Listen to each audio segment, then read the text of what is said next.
I grew up on a beef farm in Missouri, and like everybody else that raises livestock, we raised a lot of our own feed to stay in business. And we raised corn and soybeans and hay, and we grind this stuff up into a flour, and we'd add vitamins and minerals and trace minerals. You make pellets, and you feed those calves for about 6 to 9 months, and then you ship them off to be butchered or maybe to other feeders. And you always save back the very best ones for yourself, and you knock them in the head and eat them. It's a real simple cycle on the farm. And the thing that fascinated me as a teenager was that we went to a great deal of trouble for those calves, and yet, as a family, we ate out of the very same fields. We'd keep back 5 rows of corn for ourselves. We had a garden at the end of the field where we grew our peas and beans and squash and tomatoes. And we wanted to live to be 100 with no aches and pains, and we didn't give ourselves the very same vitamins and minerals and trace minerals that we gave the calves. And I always used to ask my dad, I'd say, "Hey, Pops, how come we go to all that trouble for those calves and not for ourselves?" And he'd say, "Shut up, boy. You're getting farm fresh food, fresh air, lots of free exercise. Don't ask complicated questions." And I was glad to get rid of the farm exercise and go to ag school at the University of Missouri. And there my major was in animal husbandry and nutrition. My minor was in field crops and soils. And I began to learn technical things about soil chemistry and how it related to tons and bushels per acre and ag economics. But I didn't get an answer to my basic question until I became a freshman veterinary student at the University of Missouri. And there I learned that the reason why we put all these vitamins and minerals and trace minerals into animal feeds, bottom line, is because we don't have insurance for them. We don't have Blue Cross, Blue Shield, major medical hospitalization, Medicare, Medicaid. And if we were to use a human healthcare type of system for animals, it'd be sticker shock for you. And your hamburger would cost you $275 a pound, boneless, skinless chicken breast would be $450 a pound, dozen eggs would be $50 just to pay for the health care. So we learned that we could keep the price of animal products such as meat and dairy and poultry and eggs down to where the average American could afford them simply by significantly reducing or totally eliminating health care costs. And we do that in animals by preventing and curing diseases with nutrition. Well, after graduating vet school, I went to Africa for a couple of years and got to work with Marlin Perkins from the old Mutual of Omaha Wild Kingdom days, and that was kind of a kick. Got to play Frank Buck, use a tranquilizer gun, tromp all over Central and South Africa for a couple of years. And then Marlin sent me a telegram and invited me back to the States. He'd gotten a $7.5 million grant from the National Institutes of Health, and this was more than 30 years ago, and this was to study pollution and ecology and the environment. And my job as the wildlife veterinarian on the project was to do autopsies of animals that died of natural causes in the big zoos around the United States. And I was supposed to identify or find a species of animals that was ultra-sensitive to pollution. And we're going to use that animal much like the old coal miners used to use canaries. You know how that goes. They take the canary down in the mine, and if methane gas or carbon monoxide were to leak in the mine, the canaries were more sensitive than the men and would drop off the perch and die, and long before the men were in danger of suffocating or blowing up. Well, to make a long story short, after some 12-plus years of working on this project, I had done some 17,500 autopsies and over 454 species of animals, plus 3,000 human beings for a comparison. And what I learned was that every animal and human being who dies of natural causes dies of a nutritional deficiency disease. And I got kind of excited about nutrition again, and I wrote 75 scientific papers on the subject, wrote chapters for 8 multi-author textbooks, actually contributed a textbook myself, 1,000 pages, 2,000 illustrations, and through the news releases that were in the big universities I worked with, I was on 2020. It was in 1,700 newspapers around the world through the UPI and AP Newswire services. And with all this public exposure and with all this scientific exposure, I couldn't get people who are in a position of authority, either in medical research or in politics, to get too concerned or interested in preventing and curing diseases in human beings with nutrition, just like we did in animals. Well, I got frustrated enough, I went back to school in Portland, Oregon, became a physician, and I practiced there for 12 years as a general family practitioner. And I sewed up chainsaw wounds, delivered babies, used everything that I'd learned in veterinary nutrition on my human patients, and it was no surprise to me that it worked just as well in people as it did in animals. Well, to get started, I always like to talk about longevity, and the human being has the genetic potential to live healthily to be 120. I'm going to prove that to you in just a minute. Unfortunately, Americans do a lousy job when it comes to longevity. Our average lifespan in the United States is 75.5, about half what we're genetically capable of. In 1990, when the World Health Organization examined the top 32 industrialized nations on Earth, the United States came out 17th. There was actually 16 other countries whose peoples live longer than we do. We ranked 19th in healthfulness. That meant that there were 18 other countries whose peoples live longer than we do before they develop heart disease and cancer and diabetes and arthritis and osteoporosis. We ranked 23rd when it came to live births and first-year survivabilities of babies, and we ranked dead last, 32 out of 32, when it came to preventing birth defects. Now what all this means is we have the highest priced healthcare system in the world, but not the best. It also means that we have the most envied healthcare system in the world, but not the best. We have the most technologically advanced healthcare system in the world, but not the best. Well, I had a good friend by the name of Christopher Bird for many, many years, over 20 years, and Chris was a best-selling author on books on organically grown food. He was an expert in this subject, and I was always trying to give him vitamins and minerals, and he refused to take them, and he'd tell me, Doc, I bring my own cooler, I don't eat any hotel food, I bring my own organically grown food, and so I don't need to take vitamins and minerals. Well, I was changing planes, again, in Atlanta, had an hour to kill, picked up the local newspaper, and guess whose obituary I found in the newspaper? Chris Bird. Of course, again, he was a best-selling author of books, The Secret Life of Plants, The Secrets of the Soil, and he died at age 68 from a ruptured aneurysm, a type of stroke, 7.5 years before the average American dies. And he led a pristine life, lived up in the mountains, had an organically grown garden, collected herbs, like Yule Gibbons, and ate wild hickory nuts and all those kind of things. And because of his belief, he died of a copper deficiency. And I'll show you in a minute that copper deficiency causes ruptured aneurysms, and it's just a tragic thing that people have so much to give and die at less than half their genetic potential for longevity. A lot of people say to me, Doc, I don't need to take vitamins and minerals and trace minerals because I use herbs. Now, herbs are not nutrition. You have to understand that herbs are not nutrition. They are great plant medicines. They're safer. They're more economical, and in most cases are more effective than prescription medications that doctors will give you, but they're plant medicines. If you have diarrhea, they can tighten you up. If you have constipation, they can loosen you up. If you have hypertension or high blood pressure, they can bring it down. If you have a fever, they can bring it down. But don't expect to get enough calcium or selenium or boron or copper or vitamin A from herbs. Well, I've been doing biomedical research and clinical research in animals and human beings, and I can tell you no matter how you look at health and longevity, whether it be in animals or human beings, there's only really two concepts you have to deal with. Concept number one I refer to as avoid stepping on the landmines. This is where you don't want to throw away your healthy physical body wastefully. You don't want to smoke. Don't abuse alcohol. Don't do drugs. Don't jog down the highway at 2 o'clock in the morning wearing an all-black ninja suit. You're going to get hit by a truck mirror, right? Whenever a doctor says, here's our options, never say, Doc, whatever you say, you're the doctor. When a doctor says, here's our options, what you want to do is say, look, I want copies of all these records and tests, I want copies of the x-rays, and go visit 3 other doctors and 3 other hospitals. You want to talk to 12 of their living patients that had gone through this procedure. Talk to them, see if you really want to do this. I mean, you do this for your driveway and your roof and your fence and your yard and all that kind of stuff. Why not for your own physical body? That's concept number one. Now that you've avoided the landmines, you're in a good position to do all the positive things that you need to do to go on to live to be over 100. Basically, what you want to do is take all the essential nutrients. 60, that's 6 minerals, 16 vitamins, 12 essential amino acids, and 3 essential fatty acids. And they're called essential nutrients for 2 reasons. Number 1, your body cannot manufacture them. You must consume these every day, either as food or as supplements. Number 2, if any one of these essential nutrients is missing for a couple of months, couple of years, you get on the average 10 deficiency diseases.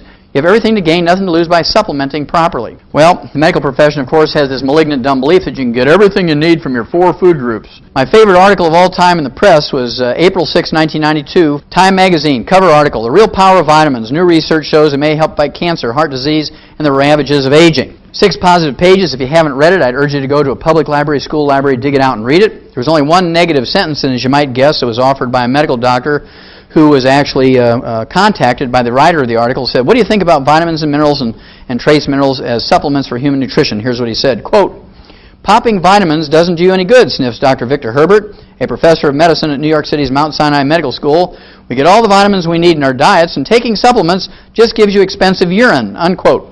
Now, Missouri translation of that is, you're just peeing away your money. You might as well wad up your dollars, throw them in a toilet, and flush them away. You can get everything you need from your 4 food groups, is what he's trying to say. Well, I'd rather pee out 50 cents or $1 a day worth of excess vitamins and minerals. That's cheap insurance. Think about it. How much money you spend for coffee or soft drinks or newspapers and that kind of stuff every day. 50 cents to $1 a day to maintain and repair your body. And it's kind of fascinating that most people don't do it. Just remember, when you pay that doctor out of your own pocket, or indirectly through insurance, or indirectly through taxes and Medicare, Medicaid, not a single penny of that goes to better understand, manage, treat, prevent, or cure catastrophic diseases in kids, breast cancer in women, prostate cancer in men. Now, a lot of people ask me, why did you call your original tape Dead Doctors Don't Lie? Well, that's because I believed for a long time, because I'd done medical research for over 20 years in large medical research institutes, medical schools, the various laboratories, and I always had a belief in the medical system, but I was very disappointed when I learned that doctors don't know the most about health and longevity. Doctors don't know the most about disease. They do know about procedures, how to fix your bones when you break them and that sort of thing, how to do a CAT scan. And so I began to look in the medical journals, and sure enough, the first article ever published on health and longevity of American doctors was published in JAMA in June 15, 1895, a little over 100 years ago. They said at that time doctors lived to be 54.6. I redid the study 97 years later using the same obituary techniques that they did in JAMA. This was January 20th, 1993, in that particular issue of JAMA. And it turned out the doctors lived to be 57.6. I rounded up to 58 to give them the benefit of the doubt. And doctors just went berserk when I said that. I mean, this was the most outrageous thing that they ever heard. My principle is, my premise is, that doctors don't live as long as the average couch potato in America. And I purposely put that figure out there at 58 to try and challenge people. Well, doctors immediately looked at all the insurance actuarial charts. They got 250,000 dead doctors.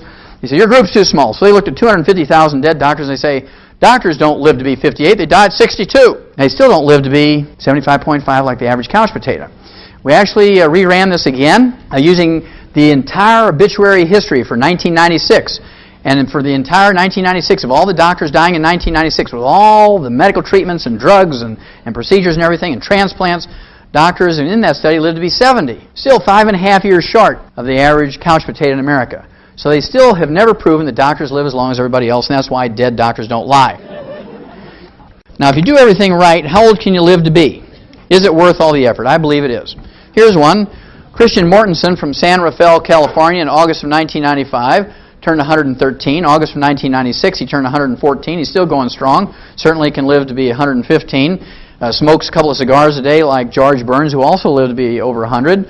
Certainly was, I guess, the only exercise George Burns ever did was put the cigars in his mouth. This gal here, Dora Ramathebe from South Africa, in July of 1995, turned 114. And when she was asked by the media, Dora, what do you attribute your health and longevity to? She did not say that we owe it all to our annual physical or our HMO.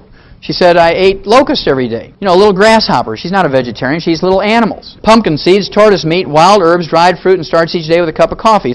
This gal here, Margaret Skeets from Radford, Virginia, in 1994 was the oldest documented living American when she died at age 115. Fell over and fractured her hip. 3 weeks later, she was dead from complications of osteoporosis, a simple calcium deficiency, and we'll talk more about this in a minute. Unfortunately, this is not unusual. 75% of all Americans over the age of 65 who fracture a hip or major leg bone don't live 90 days. They die of pneumonia, pulmonary embolism, stroke, and other complications of that fracture. Susie Brunson, according to her family, in December of 1994, was the oldest American when she died at age 123. And they based their claim on her birth date, December 25th, 1870, which was recorded in the family Bible. And this fellow here, Francisco Barrasanueva Chaparina, October 1995. He was from a little town outside of Bogota, Colombia, turned 125. When he was asked by the media, Francisco, what do you attribute your health and longevity to? He said, well, I drink a gallon of goat's milk every day. Also, it's kind of fascinating in his birthday announcement. This is not an obituary, this is a birthday announcement. Said that over 40 years ago, his physicians told him he only had a couple of months to live, so he had his sons build him a coffin. And he's been waking up every morning for more than 40 years, sitting by that coffin waiting to die. Good nighttime comes, he goes to bed, wakes up the next morning, sits by the coffin, waits to die. Now, he's still going strong, and all the doctors who told him that more than 40 years ago are long since dead. Now, this fellow here, Hamoudi El Abdullah from Syria, died at age 133, and he was still fathering children after the age of 100. He remarried for the 4th time when he was age 80. Fathered 4 boys, 5 girls, 9 children after the age of 80 with the same wife. And when you add up the pregnancies and the breastfeeding, the time in between pregnancies, he was still fathering children after the age of 100. Now this very next one is my very, very favorite. This gal, Mazumi Dusti from Iran, according to the Rocky Mountain News Wire Services out of Denver and the Iranian News Agency, this was January of 1995. She died at age 161. Now, you have to give a certain amount of credibility to this obituary report that she died at age 161 because she was survived by 6 living children ranging in age from 120 to 128. They hadn't even left home to go to college yet. Now, her oldest son, Gholam, said his mother had never visited a doctor nor taken any chemical medications during her life, did take a few herbs. So if you kind of think about it, every one of these people who live to be over 100, 120, 130, 160, these people are not from the United States or Canada or Germany or England. Kind of interesting, isn't it? Most of them are from third world countries.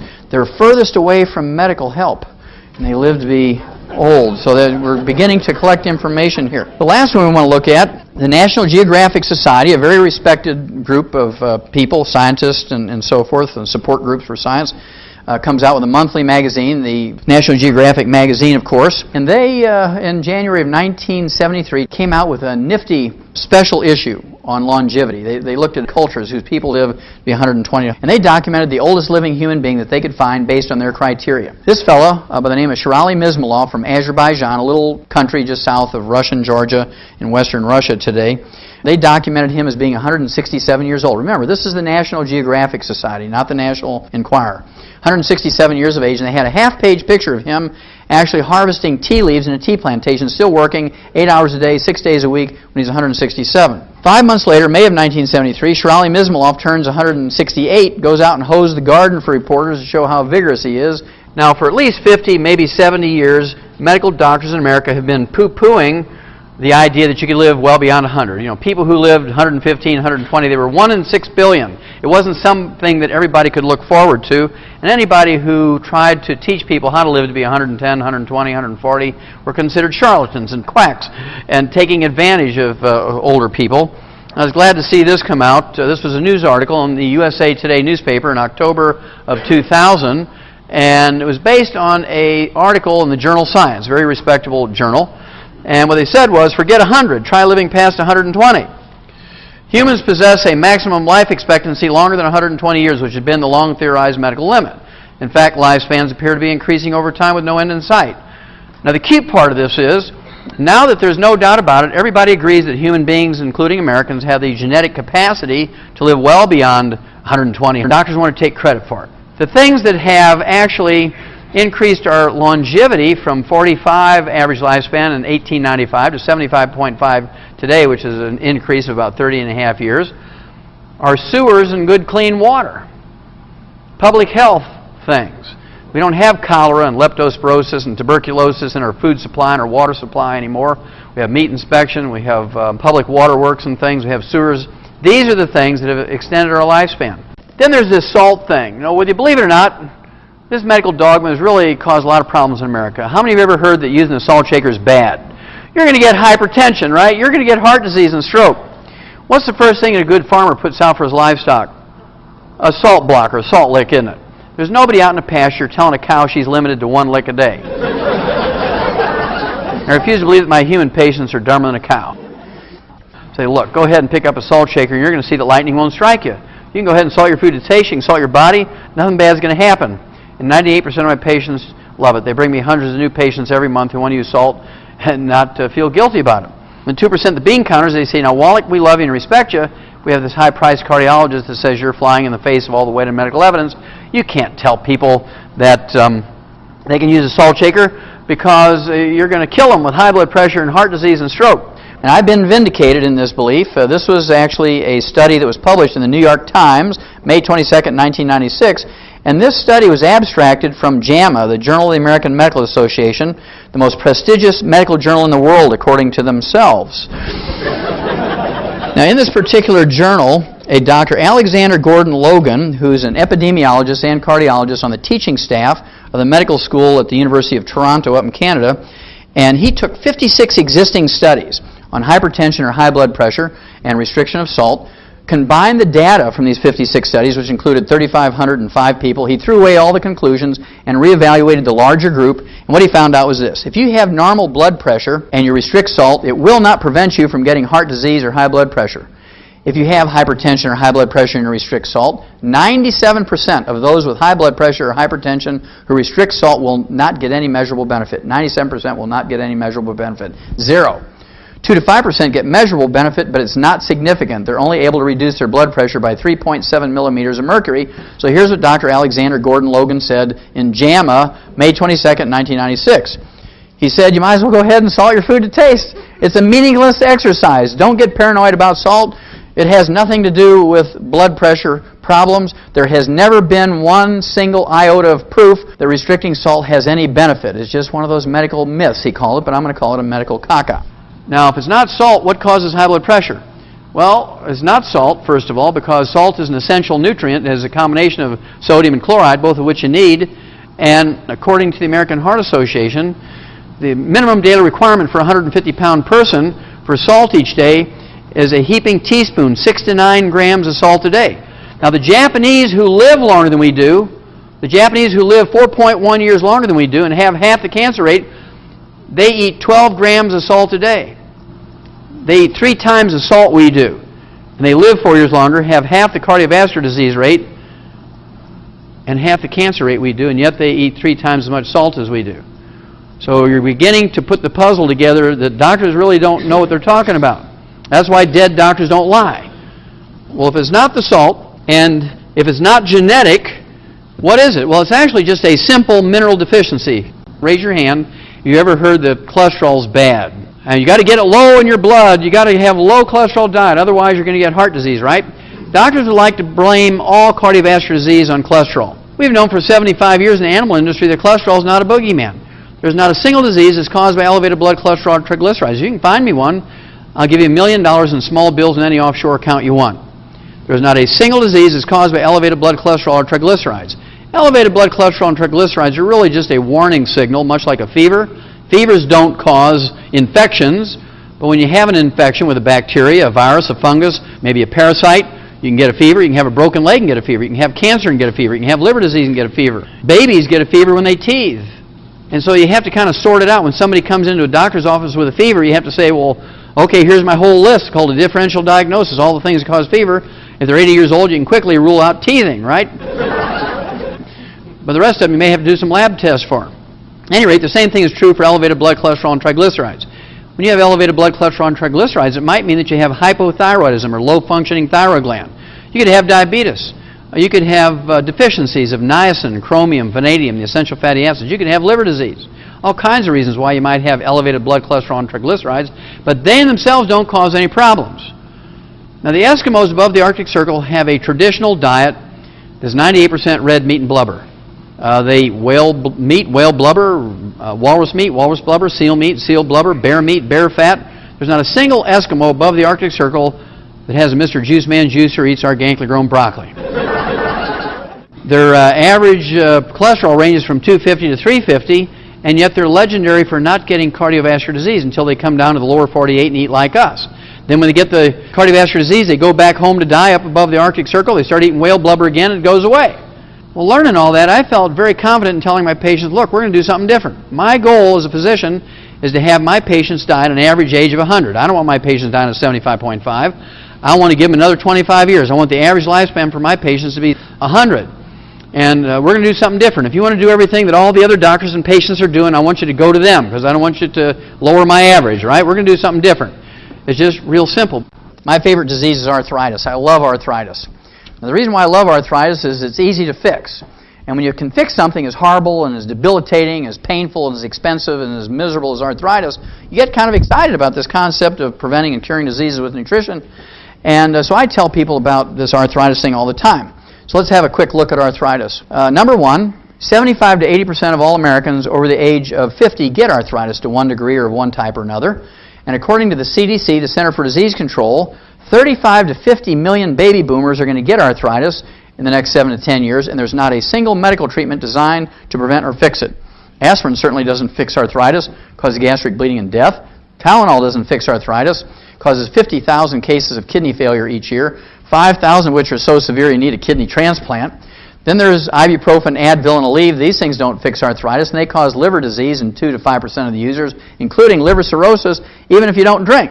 And then there's methotrexate and gold shots. These things don't fix arthritis. They subdue your bone marrow so you can't make normal platelets and white blood cells.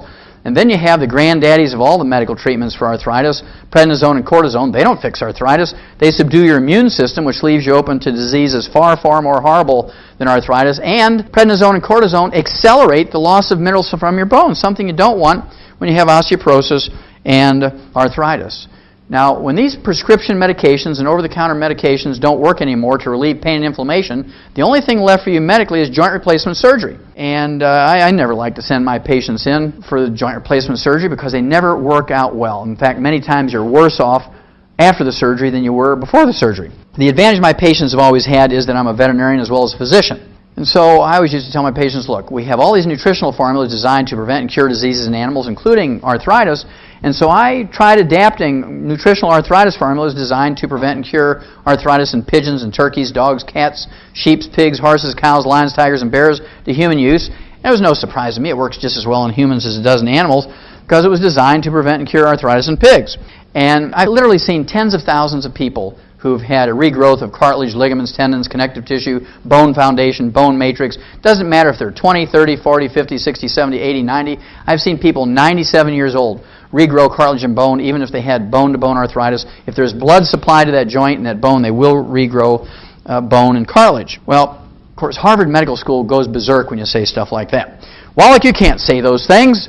The only thing left for people when they get bone-to-bone arthritis is joint replacement surgery. And I'd agree with him if the only raw materials you're using is Tylenol and aspirin and prednisone and cortisone. We've learned over 50 years that you can't regrow cartilage and bone using those things. One of the basic things, of course, that the Harvard Medical School jumped onto, and they said, this is so ridiculous that this couldn't work. And so they took 29 patients, arthritis patients, who had failed to respond in any way to heroic medical treatment for arthritis over 15 to 20 years. They took them off all their medication, wasn't working for them anyway, lined them up for joint replacement surgery, and they said, look, for 90 days before we do the surgery, they gave them a heaping tablespoonful of ground-up chicken cartilage in their orange juice every morning for 90 days. They were sort of chuckling in their beer saying nothing's going to happen. Well, here's what happened. In 10 days, these 29 people had complete relief of pain and inflammation, something they hadn't had in 15 to 20 years. In 30 days, they could now open up a new pickle jar that had never been opened without pain to the fingers, wrists, elbows, and shoulders. In 90 days, 28 of the 29 were clinically cured. Now, this is from Harvard Medical School in the Boston VA. That meant that they had complete return to the range of motion. All the pain and inflammation was gone in their fingers and toes and hips and knees and their neck. And certainly, many of them still had knots on their fingers because it was only 90 days. And you'd think they'd call me up, these professors, of medicine from Harvard Medical School and from the Boston VA, and say, look, Wallach, we have to apologize to you. We've been bad-mouthing you for 20 years, and why don't you come up to Boston? Let's talk about the whole thing. Here's what they said. Quote, after 3 months, it was clear that the drug was beneficial, unquote. Chicken cartilage had become a drug in 90 days. Now, why would that happen? Well, because you can't patent chicken cartilage. And they convinced at the U.S. Patent Office that they were using a drug to do this study, and they actually got a use patent on chicken cartilage. And you too, for $3,500 a month, can get Harvard Medical School's chicken cartilage in a capsule for arthritis. Of course, cartilage has chondroitin sulfate in it, glucosamine sulfate, collagen. These are all the basic raw materials to rebuild cartilage and bone. Raise your hand if you know what the red warning light is for on the dashboard of a car truck. Back before we had dials showing temperatures and things, they used to use the red warning light, right? It was called the idiot light. And when that red warning light came on, it meant that your engine was heating up. You didn't have enough coolant or oil, or maybe you broke a fan belt or split a radiator hose. And a reasonable person would pull the vehicle, car, or truck over the side of the road and deal with the problem so you didn't burn the engine up. Even a Mercedes would burn up if you didn't have enough coolant and oil and a fan belt and a radiator hose. Then, of course, the village idiot, that's why they call it the village idiot light or the idiot light, they'd be driving along, they'd see that red warning light come on. They say, I don't have time to deal with this. So they whip out their pliers, they cut the wire of the red warning light, they keep on driving. Now, even a Mercedes will burn up if it doesn't have oil, coolant, a fan belt, and a radiator hose, right? And so you really have to be the village idiot to do that. Nobody in their right mind would do that to their vehicle. How many of you know what pain is for? Raise your hand if you know what pain is for. That's pretty good. Most of you know that. Pain is the red warning light for your body. When you get pain in your foot, your ankle, your leg, your knee, your hip, your back, your shoulders, elbows, wrists, and fingers, your body's saying, don't use those joints, don't use those bones, don't use those muscles until you fix them. It's absolutely criminal for a doctor to write you a prescription for a pain reliever, an anti-inflammatory or muscle relaxant, or any of those combinations without rebuilding the bones and the joints and the cartilage at the same time. If they just give you a pain reliever, just give you an anti-inflammatory and or a muscle relaxant without rebuilding the joints and the bones at the same time, all they're doing is cutting the wire of the red warning light. You're going to wear those bones and joints and cartilage out faster and faster and faster. It's actually a negative to be taking painkillers and anti-inflammatories without rebuilding the joints and the bones at the same time. The reason why I say no carbonated drinks, and I've been doing that since 1964, is because carbonated drinks actually will neutralize your stomach acid And you cannot efficiently absorb minerals, digest protein, or absorb vitamin B12 without stomach acid. You have to have stomach acid, like battery acid. Doctors have the criminal belief that you don't need stomach acid, and they give you all these drugs to get rid of your stomach acid, antacids, and they give you drugs to stop producing stomach acid, right? They don't want you to have stomach acid. Absolutely criminal. You can't digest food and absorb food without stomach acid. I know most of you knew that carbonated drinks neutralize stomach acid. If you remember back 25, 50, 75 years ago, when somebody would ask their doctor, say, look, I overate a Thanksgiving dinner, and I have heartburn and indigestion. What do I do? That was before they had Zantac. They say, well, take some 7-Up, drink some ginger ale, drink some club soda, take some sparkling water, because the carbonation will neutralize your stomach acid and give you some relief, and it would. Now, if you do that 3 times a year, drink a carbonated drink 3 times a year for Thanksgiving and Christmas and Easter because you overeat during those holidays, that's okay. You're going to survive. But when you're drinking 2, 3, 4, 5, 6, 8, 10 carbonated drinks a day, you're not going to survive. Because over the long haul, you will not be able to absorb the nutrients. You're going to get some horrible combination of terrible diseases. This came out June of 2000. And this is a Harvard study on 460 junior high school girls in 9th and 10th grade. And what they found out was that those junior high school girls who drank one non-cola carbonated drink every day, they increased their risk of fractures and osteoporosis as a teenager by 300%. They found out that if they drank one carbonated cola drink, a cola carbonated drink every day, they increased the risk of fractures and osteoporosis as a teenager by 500%. Now, do you think that this is more dangerous for teenagers or adults? It's much more dangerous for adults because you only have 25% bone matrix and you're very, very slow to recover. Where teenagers have 40% bone matrix and they can recover in a week's time. We learned in 1957 from a turkey study where they took 250,000 turkeys and they put them on a complete turkey pellet trying to get them to finish for market within a few days or a week or so of each other. And in the first 13 weeks, fully half of them, 125,000 of them died. Farmers were out there every morning. They picked them up every morning by the bushel basketful, took them to the state diagnostic lab to see what they died from. When they opened them up, every one of them had died of a ruptured aortic aneurysm. And one of the clever pathologists says that's got to be due to a copper deficiency because copper is required to manufacture the elastic fibers of arteries and skin and other tissues, and the mechanism of an aneurysm is identical to the mechanism of a balloon on a weakened wall of a tire. You know when you hit a chuck hole with your tire and you break the cords, the internal pressure blows a balloon, you overload that tire with weight or heat it up on a highway, it blows out. Same way with an aneurysm. When you have a copper deficiency, you get a breakdown of the elastic fibers in that artery, the internal pressure, even normal blood pressure will blow a balloon in that artery, and a balloon in an artery is called an aneurysm.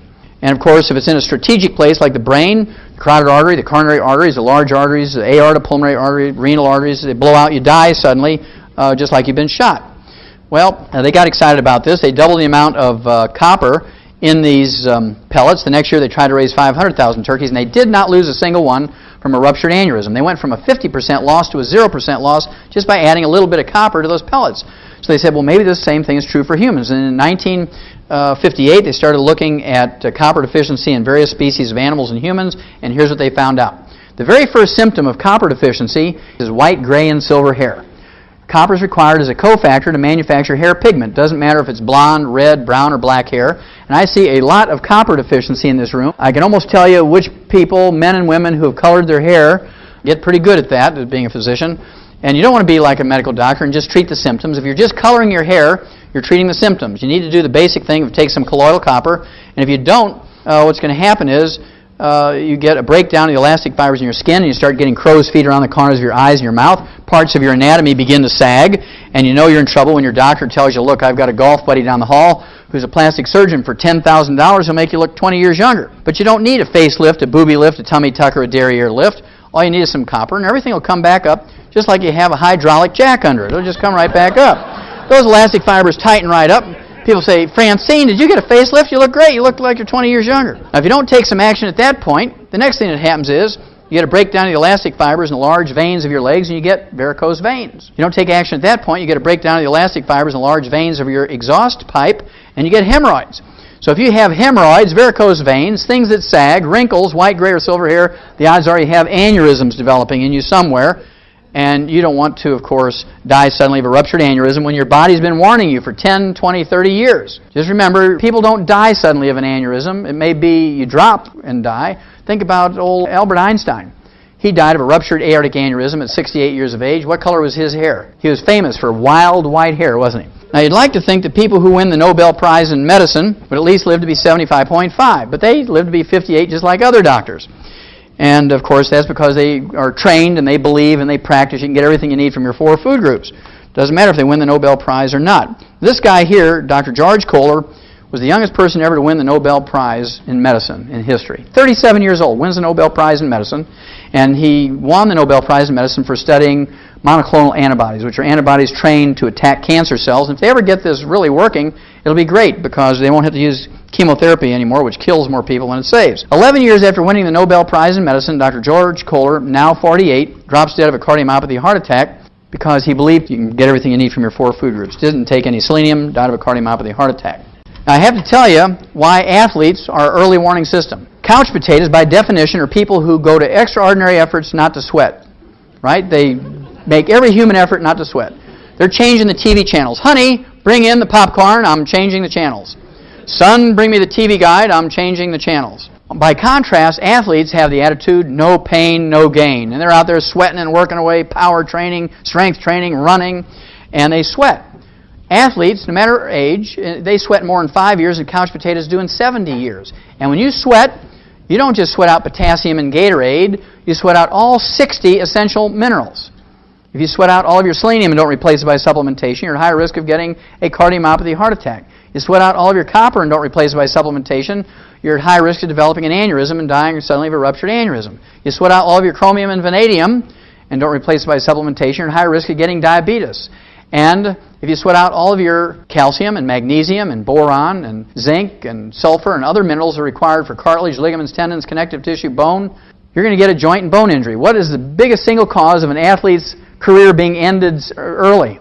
Joint and bone problems, right? And that's because they sweat out all the basic minerals that they need to maintain those parts of their body, and they don't supplement with them because doctors tell them that they can get everything they need by eating their 4 food groups. Well, what are the early warning systems for mineral deficiencies? We already told you about white, gray, or silver hair for a copper deficiency. Liver spots or age spots on the back of your hand, side of your face, or neck. These things are caused by a selenium deficiency. And you know, again, about selenium deficiency. Then, of course, you have toe cramps, leg cramps. You can have hypertension. These things are all caused by a deficiency of calcium. And if you're an athlete at age 25 or 15 and you get a leg cramp, it's a calcium deficiency, your body's telling you, if you don't stop drinking those Pepsis and start supplementing with some calcium, by the time you're 40, 50, 60 years old, you're going to have arthritis and osteoporosis. But most people say, well, I got to get this high-priced trainer. I need somebody who can give me massage therapy because I have a cramp. And they don't go and take their supplements. 85% of the total mineral in your body is calcium. There's 147 different diseases you can get from a calcium deficiency. We're just going to quickly go over the top 10 when it comes to number of people affected and the amount of money involved. Let's look at osteoporosis, the number 10 killer of adults in the United States. Remember, 75% of those over age 65 who fracture a hip or a major leg bone don't live 90 days. Also, it's the most horrible disease when it comes to human misery and dollars expended. Osteoporosis, think of the special vans and the lift gates and the ramps and the elevators, the special plumbing in homes and public buildings, special parking places, wheelchairs and walkers and canes. Think of the beds and the chairs that are little electric motors that lift you up when you can't stand up by yourself. Physical therapists, joint replacement surgeries, pharmaceuticals, doctor's visits. We're talking billions and billions of dollars for nothing more than a calcium deficiency disease. Now, as horrible as a disease as osteoporosis is in human beings, we don't have osteoporosis in animals because we don't have Blue Cross Blue Shield, major medical hospitalization, Medicare and Medicaid to pay for nonsensical surgical treatments for a mineral deficiency. We've learned that by putting animals who are weaned off their mother's milk on calcium, as soon as they're weaned, they won't get arthritis and osteoporosis. It's amazing how that works. Receding gums. Dentists and dental hygienists will tell you to floss and brush after every meal. If you believe that works, I have some oceanfront property in Montana to sell you. If you have receding gums, periodontitis, gingivitis, pyorrhea, loose teeth, bridges and plates, you actually have osteoporosis of the facial bones and the jaw bones. We don't get receding gums in animals, even though they don't floss or brush. That's because we've taken care of the osteoporosis problem in animals. Arthritis. 85% of all arthritis is called wear and tear arthritis. Osteoarthritis, degenerative arthritis, ankylosing spondylitis. These things are nothing more than osteoporosis of the joint ends of the bones. Hypertension, high blood pressure, as you've learned, has nothing to do with salt or salt restriction. 85% of hypertension not related to kidney disease which is most of them, not related to kidney disease, is in fact a calcium deficiency. Insomnia is not a deficiency of sleeping pills, Halcion or barbiturates. It's a deficiency of calcium. Kidney stones, bone spurs, heel spurs, and calcium deposits.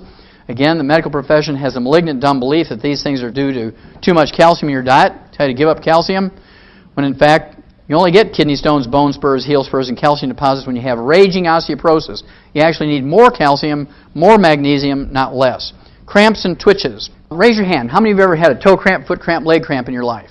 Sure. That's the first symptom of a calcium deficiency that most people recognize. So if you've ever had that sometime in your life, you've had a calcium deficiency. Then you have PMS. The University of California at San Diego came out and said that 85% of the emotional and physical stuff of PMS can be relieved, eliminated, and cured. They use the cure word by taking 3 times the RDA of calcium. Low back pain has nothing to do with disc problems. I know you've heard of people, maybe even yourself, have had a disc surgery for back pain. And after the surgery, you still had the pain, maybe even worse, because back pain is not caused by disc problems. If you have a disc problem, you can have numbness and tingling, maybe even paralysis if it's very severe, but disc problems do not cause pain. We learned in 1957 in animals that we could prevent and cure adult onset diabetes with 2 trace minerals, chromium and vanadium. In 1985, the medical school at the University of Vancouver, British Columbia, up in Canada, came out and said that trace mineral vanadium alone could replace insulin in adult onset diabetics. Science Diet dog food has 40 minerals in it. Always has chromium, vanadium, lithium, and selenium. Ralston Purina laboratory rat pellets has 28 minerals. Always contains chromium, vanadium, lithium, and selenium. I'll give anybody in this room a crisp new $100 bill if you can find me a human infant formula off the shelf of a grocery store that has more than 12 minerals in it. None of them contain chromium, vanadium, or lithium. Only one, well, 2 actually, Prosoybe and Infamil, I believe, has 12 because they put in the selenium. The rest of them don't. They have 11, 10, 9, or 8 minerals. Our dogs get 40 minerals, our rats get 28, and our kids get 12 or less. You don't have to be a research scientist to realize why our kids are now getting all these horrible diseases that used to occur in people in their 60s, 70s, and 80s. All these diseases that doctors are wondering, is this genetic? These kids shouldn't have this till they're 60. Well, that's because they couldn't get it out of their little can of stuff. If it's not in the can, they don't get it. Again, we need nutrients, 60 minerals, 16 vitamins, 12 essential amino acids, 3 essential fatty acids.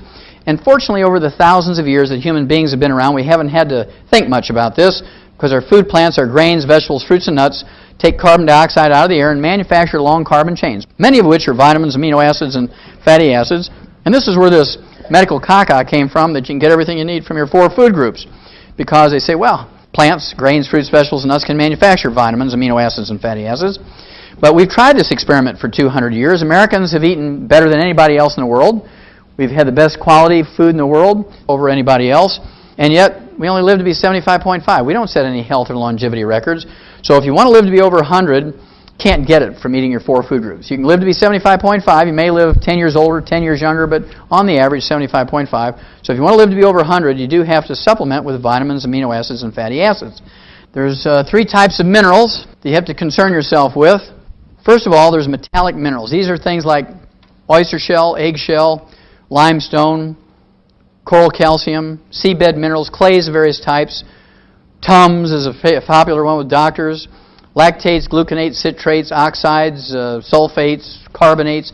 These are nothing but ground-up rocks. We're not designed to eat ground-up rocks. Nobody can show you where humans or animals are designed to eat ground-up rocks. We're designed to get our minerals by eating plants, grains, vegetables, fruits, and nuts. And as a result, plant-derived minerals are absorbable. More absorbable than chelated, more absorbable than the elemental or metallic minerals. Plant-derived minerals are liquid. They're very small particle size. They're 7,000 times smaller than a red blood cell. This is the way they're stored in your cells and are moved around in plant vascular systems and human vascular systems in the liquid plant-derived form. They're negatively charged. I don't know all of the physics and the chemistry. It's one of the basic features of a colloidal mineral that's negatively charged. These 3 factors together give you absorbability. Now, the way it's supposed to be is our food plants, our grains, vegetables, fruits, and nuts, take the elemental or metallic minerals out of the soil, convert them to minerals for their own use, for their own metabolism and biochemistry, and then animals and people eat these plants that are enriched with minerals. That's how we're designed to get our minerals. Unfortunately, we have several problems here. For 100 years, we've used a simple fertilizer known as NPK. We put in 3 nutrients into the soil when we need 60 minerals.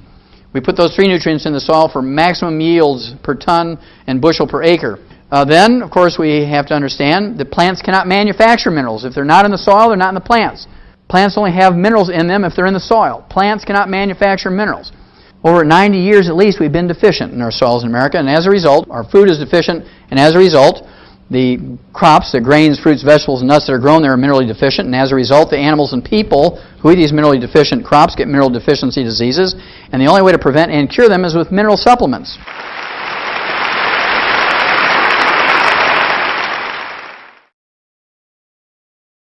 Yes, I'm a construction worker, and I hurt my back, and he said that my cartilage damage is permanent. Is there anything that can be done?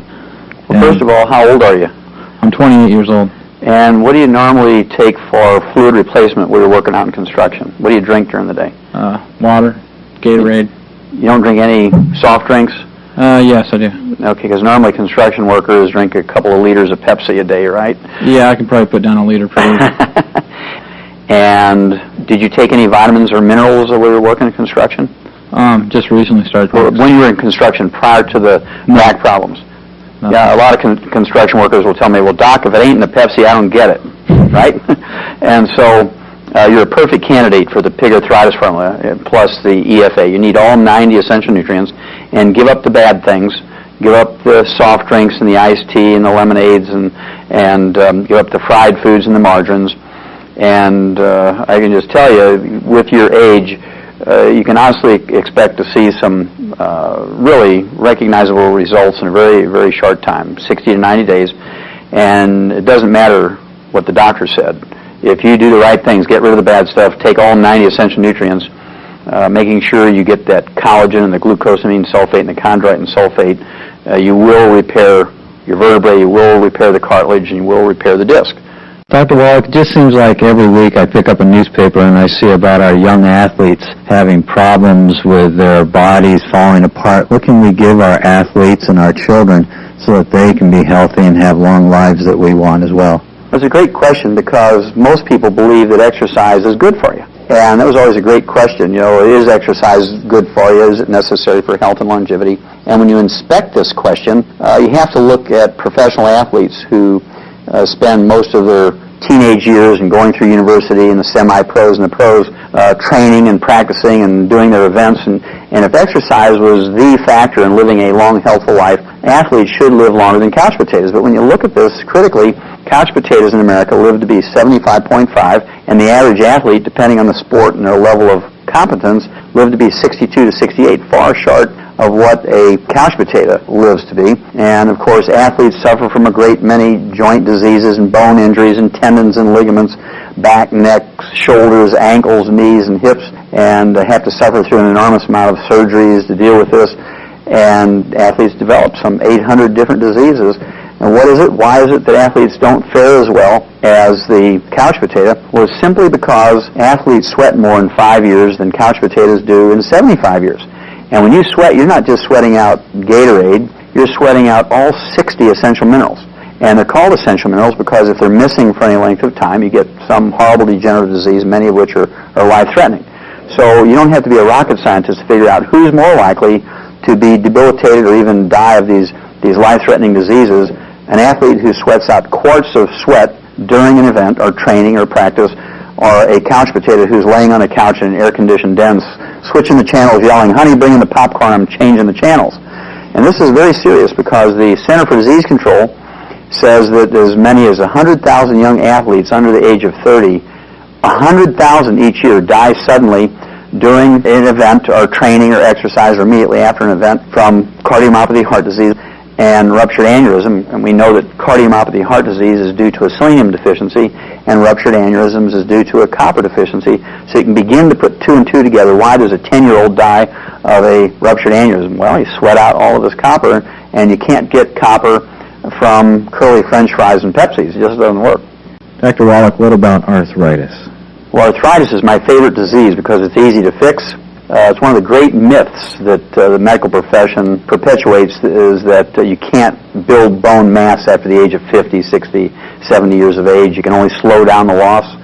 And the reason why they say that is because they try to rebuild bone mass using plain calcium, whether it's Tums or calcium citrate or carbonate or gluconate or lactate, and your body will not retain much or any of the calcium you supplement with in your bones without first building new bone matrix. You have to have new bone matrix. This is this rubbery collagen material that looks like tendon or skin, and it makes up 25 to 40% of our bone weight, 40% when you're a child and 25% when you're an adult. And so it's absolutely essential. If you want to deal with the wear and tear arthritis, osteoarthritis, degenerative arthritis, ankylosing spondylitis effectively, you have to take all 90 essential nutrients, and the best way to do that is with Dr. Wallach's pig arthritis formula. Remember, I'm a veterinarian as well as a physician, and we learned a long time ago, maybe 100 years ago, in veterinary medicine that we could actually prevent and reverse, maybe even use the cure word in animals, arthritis, simply by giving the animal the raw material to develop properly and to maintain and repair the joints. And so using this information that we developed in animals, if you use the same concept for human beings, I have literally seen tens of thousands of people over the years who had bone-to-bone arthritis, they had osteoarthritis, they have degenerative arthritis, ankylosing spondylitis, which are basically a joint form of osteoporosis. It's osteoporosis of the joint ends of the bones, and they've tried all kinds of medication. And of course, if you take medication, if you take a painkiller, if you take an anti-inflammatory for arthritis, essentially all you're doing is cutting the wire to the red warning light. Pain in a joint says, don't use me until you fix me. And by taking a painkiller, by taking an anti-inflammatory, which will reduce pain, you're allowing that joint to be used even though it would have been painful without the drug. And so you're wearing that joint out faster and faster and faster. And to me, it's criminally negligent for someone to be prescribed a painkiller or an anti-inflammatory for joint disease without repairing the joint at the same time. And this is where the pig arthritis formula really shines, and it works just like a charm in human beings. So does the same apply for bone spurs? Absolutely. Bone spurs are a manifestation of osteoporosis. A person will get bone spurs and calcium deposits when you have osteoporosis, just the opposite of what a doctor will tell you. And you need more calcium, more magnesium. You need the bone matrix. You need the collagen, the glucosamine sulfate, the chondroitin sulfate. And those bone spurs and the calcium deposits will actually re-architecture back down to a normal bone. It takes a little while. It takes 4 to 6 months to pull that off. But you can do it on a regular basis, absolutely. Cancer seems to be striking everywhere in our population these days. What do we have that we can help people that are facing the challenge of cancer? Well, it's a great question. Back at the turn of the century, 1895, 1900, 1 out of 10 Americans developed cancer. Right now, it's 3 out of 5, and by the year 2050, it's projected 2 out of 3 people are going to develop cancer in America. The onset of cancer appears to be directly related to the amount of carcinogens. These are toxic waste either from agriculture or from the industrial waste that we find in our air, in our food, in our water, and in the dust around us. And the lack of the ability to defend against these carcinogens, and the most common defense mechanism that we have, the one that we have access to in a very economical way, are the antioxidants like selenium, like the grapeseed extract, like the green tea. You're looking at vitamin E, vitamin C, beta-carotene, and avoiding fried foods and margarines and things that we have control of, eating as much organically grown food as possible. And according to the medical school at the University of Arizona, and this came out in JAMA, the Journal of the American Medical Association, December 25th, 1996. I mean, we're talking about a great Christmas gift to the American people. They did a wonderful study, 10 years. It was a double-blind study, 1,300 people. They gave the study group 250 micrograms, which is 1/4 of 1 milligram. And we're talking an itsy-bitsy amount of selenium. They just used selenium alone, didn't change anything else. And by giving these people 250 micrograms, 1/4 of a milligram of the trace mineral selenium, they were able to reduce the risk of esophageal cancer by 71%, prostate cancer by 69%, greater than 2/3, colon and rectal cancer by 64%, almost 2/3. Lung cancer was reduced by 48% whether you smoked or not. And in a parallel study from the University of California, San Diego, 250 micrograms, 1/4 of 1 milligram of selenium, the trace mineral selenium, reduced the risk of breast cancer by 50 to 80%. And the same study showed that if you already have cancer, if you take 250 micrograms of selenium every day, you will in fact double the natural history life expectancy of a particular type of cancer. For instance, lung cancer, the natural history is about a year. Brain cancer is less than a year. Uterine, ovarian, colon, breast cancer is 2 to 5 years. Prostate cancer is 5 to 8 years. Well, just by taking 250 micrograms of the trace mineral selenium every day, 1/4 of 1 milligram, according to the University of Arizona's medical school, you can double that life expectancy just by doing that one thing. And so if you take the other antioxidants and give up margarines and fried foods and sugar and caffeine and avoid as many of the agricultural waste and the toxic waste from the industry that you can, you will be able to avoid an enormous amount of cancer. And if you already have cancer, doing other things such as taking the antioxidants and getting on macrobiotic diets and so forth, you can add many healthful years to your life. You can certainly have a better quality of life. And many people will extend their lives in a great way, 10, 20, 30, 40 years. And obviously there's no way you can look in somebody's eyes and say, you're the one that's going to live 50 years. And so people just have to do all the right things, and they're going to get the best that can be gotten from nutrition and the supplements. Dr. Wallach, I've been a diabetic for about 30 years. What kind of minerals should I take to help me? So first of all, are you an adult onset type 2 diabetic or are you juvenile onset type 1 diabetic? Juvenile onset type 1. You are insulin dependent because the definition of a juvenile onset type 1 diabetic is that you do not make any insulin, and so you will never be able to wean off of insulin. You will always have to take some insulin. But there are 2 trace minerals, chromium and vanadium, that will make the insulin that you supplement yourself with very efficient. And most people who are juvenile onset type 1 diabetics are able to reduce the amount of insulin they require to stabilize their blood sugar by supplementing with the chromium and vanadium. Normally, a person learns how to adjust their insulin by taking their blood sugar once or twice or 3 times a day. And so you're taught how to adjust your insulin intake. And just by following what you've been taught, as you supplement with this plant-derived colloidal and the chelated chromium and vanadium, you will be able to get down to a new dosage of your insulin.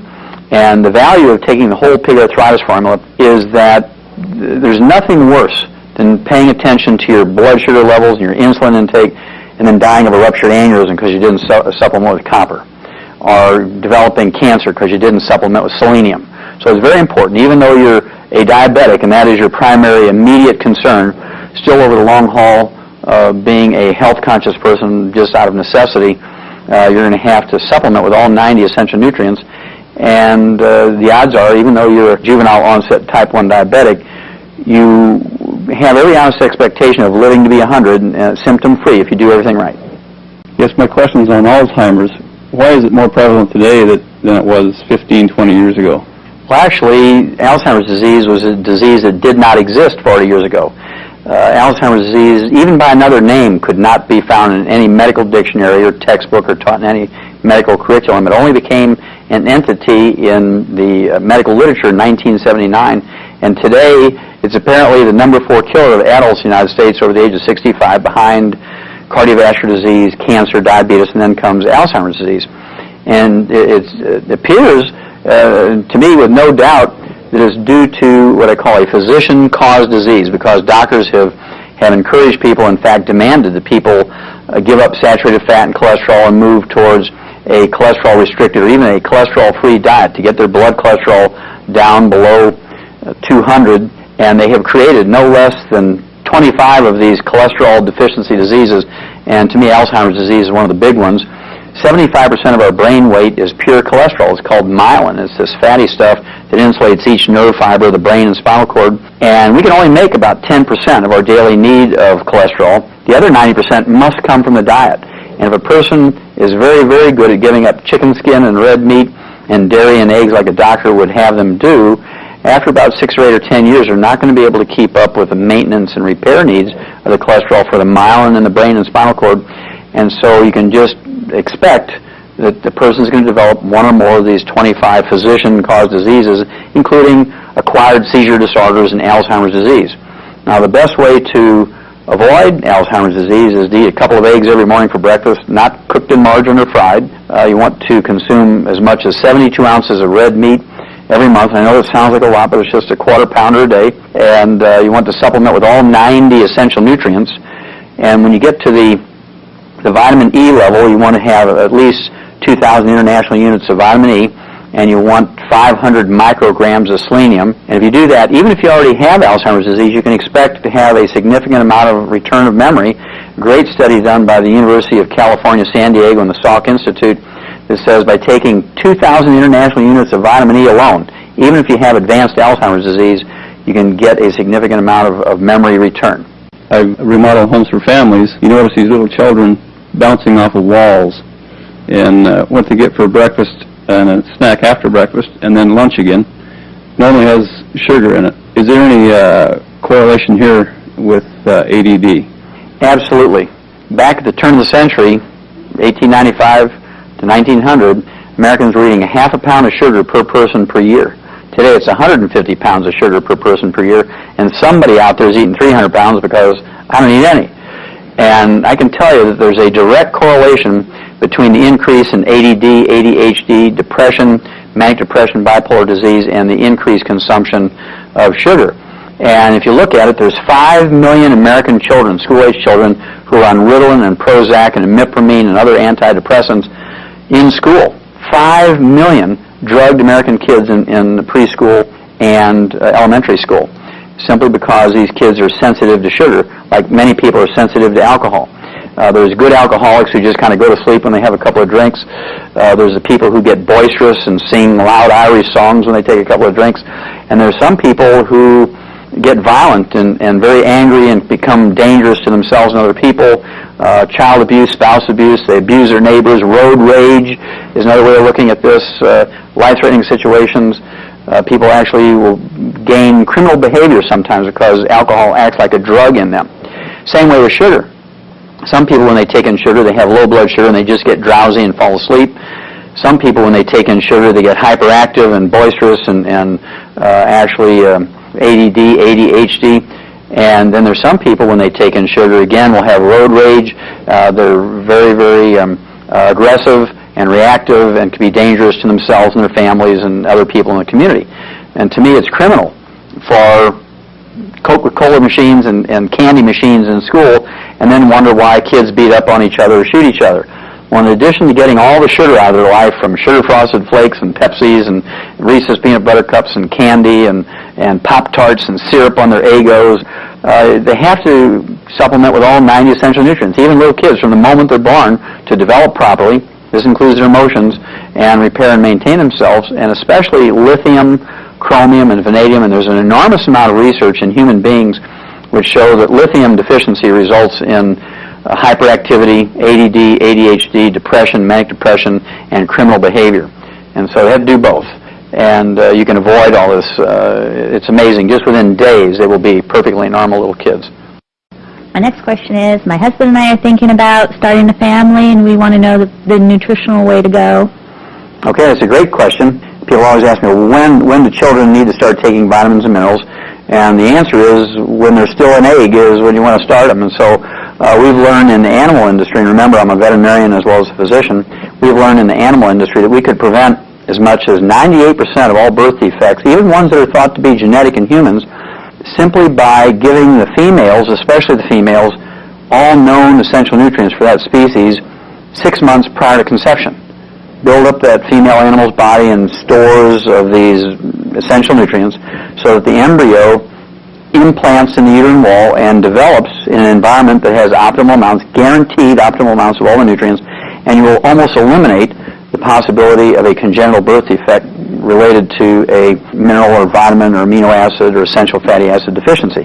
To give you some idea of how successful this is, according to the University of California, San Francisco, right now in America, 1 out of every 33 human babies in America are born with some physical or emotional or mental birth defect. 1 out of 33. In animals, it's only 1 out of 500,000 if they're fed these commercial diets that have all the known nutrients in them. And so it's just very, very easy to understand, well, if we supplement young women and men who are in the childbearing years with these nutrients, that we'll be able to totally eliminate cleft palates, cleft lips, spina bifida, eye defects, heart defects, hernias of various types, club feet, no feet, webbed fingers and toes, no fingers and toes, muscular dystrophy, Down syndrome, cerebral palsy, cystic fibrosis. These are all preventable with proper preconception nutrition. So the earlier that a couple who wants to have normal, healthy children and have a wonderful, uncomplicated pregnancy, the earlier you can get on all 90 essential nutrients prior to conception, the better off everybody is. Hello, Dr. Wallach. The women in my family are plagued with hay fever and asthma and allergies, and I don't want to join those ranks. Is there a better way? Absolutely. Let's start with asthma. It's the easiest one to deal with. Asthma is actually a deficiency of 3 nutrients, magnesium, manganese, and the essential fatty acids. And by taking the pig arthritis formula twice a day, you're going to get the optimal amounts of the plant-derived colloidal and the chelated magnesium and manganese. And then by taking the minimum daily requirement, the 9 grams of the essential fatty acids, and those 3 nutrients together, the magnesium, manganese, and the essential fatty acids, will allow you to produce what's called prostaglandins. Prostaglandins are little short-lived hormones that last in your bloodstream 30 seconds, 60 seconds, and your body is continuously making them, kind of rapid fire. And when you don't have those 3 nutrients, you cannot make the proper prostaglandins to keep your bronchi and your trachea open, and that's when you develop asthma. And it's very common when people take all 90 essential nutrients, including the magnesium and manganese and the essential fatty acids, within weeks or months, the tightness, this constant tightness in their chest, is significantly reduced or maybe even totally relieved. The frequency and the severity of their asthma attacks is reduced. I would certainly still keep an inhaler available until in case you had some unexpected emergency, kind of like wearing your seatbelt, even though you're on a smooth flight and you're not going to anticipate sudden turbulence. You need to be prepared for emergencies, but you have every honest expectation of doing very well. Then, as far as inhalant allergies from dust and pollens and seasonal ones from dust and pollens and maybe constant ones from danders on cats and dogs and chickens and feathers in your pillows and that kind of thing, maybe even chemicals that come out of rugs and formica and new cars like formaldehyde and other chemicals. You want to get your immune system working optimally so it can protect you from these things, because most people are able to tolerate them. And what happens is when your immune system doesn't have enough nutrition to function optimally, you become a victim of these things assaulting you all the time. And so what you want to do is, number one, take all 90 essential nutrients. So your immune system, which includes your liver and your spleen, your tonsils and your appendix, your thymus, your white blood cells, which include the neutrophils and the lymphocytes and the killer T cells and so forth. Also, you have eosinophils and basophils. You have neutrophils. All of these white blood cells, you have albumins and globulins, which are the immune proteins. You have antibodies themselves. You have your digestive system, your skin, your tears, the mucus in your body. All of that requires 90 essential nutrients to produce this immune system, which is not just your killer T cells. It includes all of these tissues and cells and organs of your body. Also, if you have these types of problems, you want to get some of these HEPA filters at your workplace, in your home when you sleep. You can get the ones that you plug in your car. You want to eat as much organically grown food as possible. You want to drink filtered waters. You want to get as much chemicals out of your diet as possible and reduce this pressure on your immune system. If you have food allergies, you want to have a 5-day rotation diet. You want to take the enzyme, which has the pepsin and the betaine hydrochloride, which will help a person digest the proteins down into single amino acid. And it's the proteins and the allergens, such as danders and foods and pollens and dust, that cause the allergies and even can initiate an attack of asthma. Thank you. You're very welcome. Is it possible that you can take too much? Well, it's a great question, because people are concerned about overdosing with vitamins and minerals. The general answer is that if you look at the medical profession, according to the Center for Disease Control, Harvard Medical School, the U.S. News and World Report, Ralph Nader, Sidney Wolf, Rand Corporation, and many, many other well-respected institutions, they say that doctors kill 150,000 to 300,000 Americans each year in hospitals alone as a result of medical negligence. Doctors injure 1.3 million Americans each year in hospitals alone as a result of medical negligence. And doctors infect 2 million Americans alone in hospitals as a result of medical negligence, for a total of 3.5 million casualties inflicted on the American public each year in hospitals just as a result of medical negligence. On the other side of this picture, there's not a single person who's overdosed in vitamins and minerals and trace minerals to the point where they have to be hospitalized or anything bad happen. And so when you compare the safety of vitamins and minerals and trace minerals and compared with standard medical procedures, it's enormously safe. And that's why I'm so excited about nutrition and the pig arthritis formula and the plant-derived colloidal minerals, and that's the direction I'd go. Dr. Wallach, my 16-year-old daughter has been diagnosed with fibromyalgia. What can you do for her? Well, it's actually an easy one. We eliminated fibromyalgia in animals in 1957. And in sheep, it was called stiff lamb disease, and also in sheep and calves and foals, which are baby horses, and chickens and turkeys, and any other animal that was raised for meat. The disease is caused by a deficiency of three nutrients, the trace mineral selenium, vitamin E, and the sulfur-bearing amino acid methionine. And there's two things you have to do to deal with fibromyalgia. Number one, eliminate the free radicals and the trans fatty acids that actually initiate damage to the muscle and cause a scarring of the muscle tissue, which is very painful, even normal muscle movement. And you can understand why they call it stiff lamb disease if you have fibromyalgia. First of all, you eliminate fried foods, such as fried potatoes, which are, teenagers live on fried potatoes, right? So you have to eliminate fried potatoes, fried chicken, fish, shrimp, fried eggs, tempura, stir fry, anything fried, all margarine, salad dressings with oils in them have to be eliminated. And then again, the pig arthritis formula is perfect because it has optimal amounts of the trace mineral selenium in both the plant-derived colloidal and the chelated form. It has optimal amounts of vitamin E and the sulfur-bearing amino acid methionine. And it just works like a charm very quickly. Within weeks or months, they feel and they can recognize some benefit, and many people will get significant benefit very quickly. Dr. Wallach, are baby formulas enough for our babies when they're born? Unfortunately not.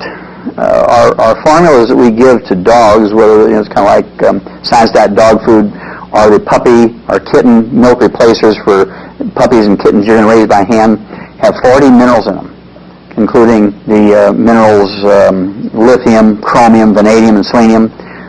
Ralston Purina laboratory rat pellets contain 28 minerals, including lithium, chromium, vanadium, and selenium. There's not a single human milk replacer on the market, off the shelf of a grocery store, that has more than 12 minerals. None of them contain lithium, chromium, vanadium, and only two, Pro-Soybean and Infamil, have selenium in them. And it's tragic that we give our dogs 40 minerals and our rats 28 and our kids 12 or less. You can begin to see why we spent $1.2 trillion for health care last year. You begin to see why we only live to be 75.5, half of our genetic potential for longevity of 120 to 140, why we only rank 17th in longevity and 19th in healthiness, simply because we don't get the basic raw materials to develop properly and maintain repair cells from the very beginning. I'll give you a tragic example. Sudden infant death syndrome is something that everybody is familiar with. We eliminated sudden infant death syndrome in animals back in the 1950s because farmers can't afford to lose 2 or 3 or 5 or 10% of the baby animals they're raising to sudden infant death syndrome, and we learned it was due to a deficiency of the trace mineral selenium, causing sudden death in the most robust, the healthiest of the baby animals in the group or the herd or the flock. And we eliminate it simply by giving the pregnant mothers selenium, and as soon as the baby is born or hatched, they get selenium. And if you look at the human infant milk replacers on the market, only 2 of all of them put selenium in the formula. And so if I was going to raise a child today on these infant milk replacers, these infant milk formulas in a can, or a bottle or a box, I would pick the 2, Pro-Soybean and Infamil, that have selenium in them. And to stack things in favor of the child, I would still give them, from the moment they're born, a teaspoon for 20 pounds of body weight of the pig arthritis formula twice a day. Obviously, you may not want to use the orange juice in a newborn baby because it can develop allergies to it, but I would still give them the plant-derived colloidal and the chelated minerals and vitamins and amino acids. And the tragic example of this is 65%, this is a known fact, 65% of all the babies dying of sudden infant death syndrome in America are being fed canned milk replacers. 2/3 of the ones who die of sudden infant death syndrome are being fed these canned infant formulas. And I guarantee you, they're being fed the ones that don't have selenium in them. And so, absolutely, it's important to supplement these babies from birth because you can't get everything you need from your 4 food groups, certainly not out of these canned formulas. Great. Thank you. Mm-hmm.